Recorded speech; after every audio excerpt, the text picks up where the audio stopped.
Hi all! Everything in my video is pulled from the public domain, and I am using them under the Fair Use, Fair Dealings guidelines. Everything I say is my own opinion. You should look into this information for yourselves, but I'm pretty sure I'm right. Good morning, everybody. We just have a few things to cover this morning. This is a short video. It's just going to touch lightly on a couple of topics, and we're just going to get through it together, okay? So here we go. We're going to start off with Beatrice and her husband giving birth to a beautiful baby girl. And, of course, news of a baby is fabulous. I couldn't be happier for them. Of course, Omid had to put out a tweet, but what he said kind of caught my attention. He said that he respected them for not sharing a picture of their baby or the husband's son, Wolfie, because the couple always wanted a private life for their family. But then he went on to say that since the baby's not a direct heir to the throne, there was no pressure to do that anyway. I felt like this comment was a little bit of a dig because everybody supposedly was pressuring Harry and Meghan to show their baby. And, it's not necessary. They shouldn't have had to have. So he's basically backing up their position that they don't show their kids.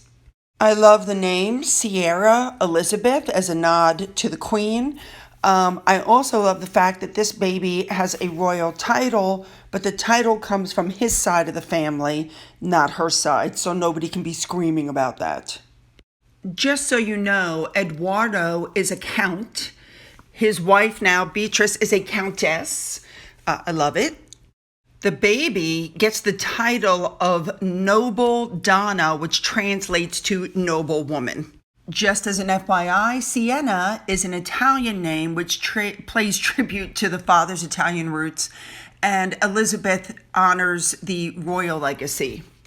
Moving on, let's get back to Omid. Omid's been tweeting a lot lately, like this tweet, The Telegraph, right? Okay. They wrote that the Queen was privately funding Prince Andrew's legal bill. How they would know that, I don't know. But of course, as soon as that story came out, Omid immediately tweeted it. If anybody has any doubt about whether Omid is a little bit of a pot stirrer, look at this story where William and Kate visited the Northwest and they wrote, we were at Derry. We're so happy to have them there. This is great. So, of course, Omid retweeted this. He wrote a special welcome at City of Derry Airport yesterday after their private jet hit the tarmac. He made sure that everybody knew that William and Kate flew in on a private jet because of all the controversy of Harry and Meghan using private jets. Now, let's be fair. Harry and Meghan took 21 flights in 2 years. I think this might be the first flight that William and Catherine have taken on a private jet in 2 years. But, Omid wants to make sure everybody knows it was a private jet. And of course, the sugars went absolutely nuts, which is what I think he intended.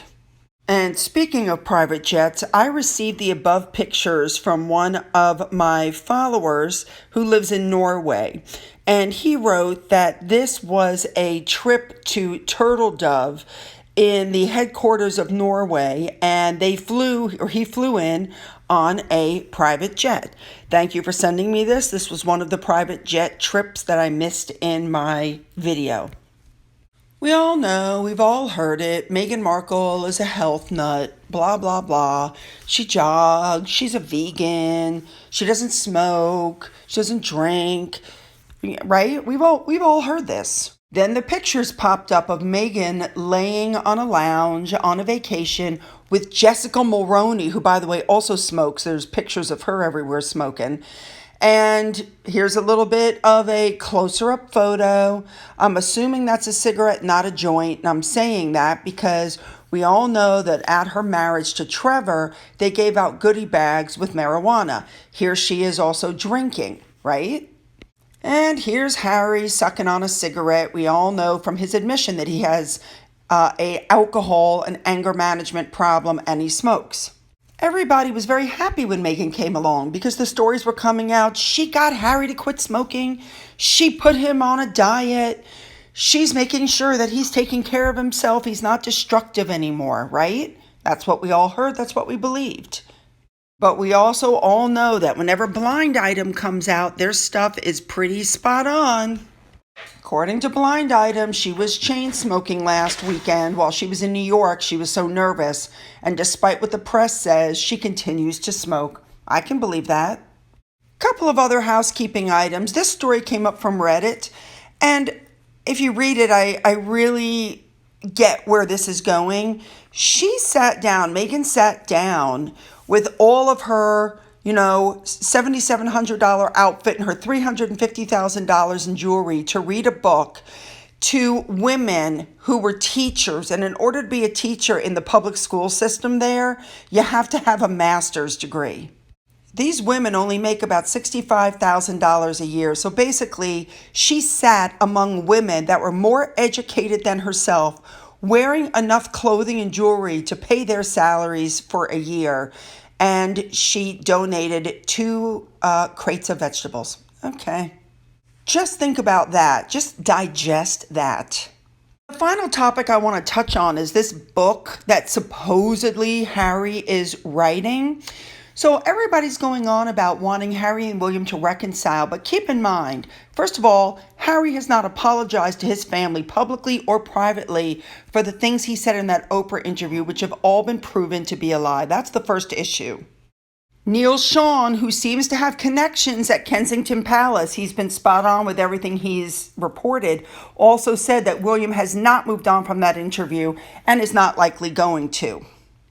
Second of all, it's being stated that in this new book, Harry's going to go ahead and name the person that he claims is a racist in the family.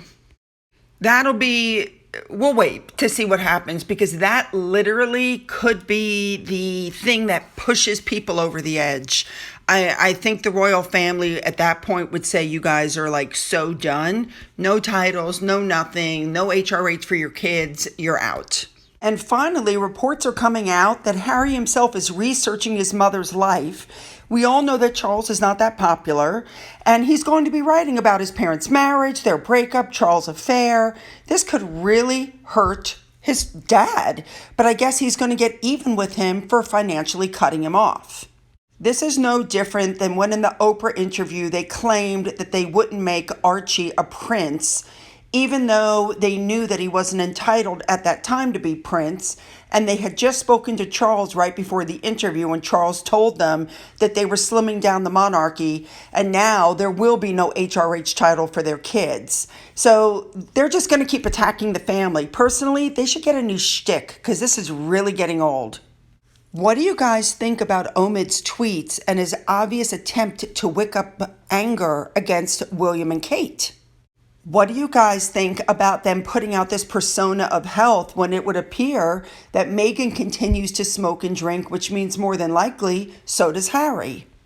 What do you all think about Harry's book and what's going to be in it?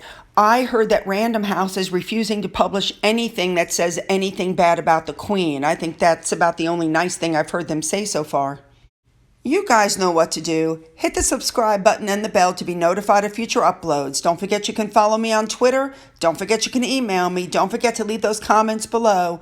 Don't forget about my coffee fund. And as always, you guys have a great day.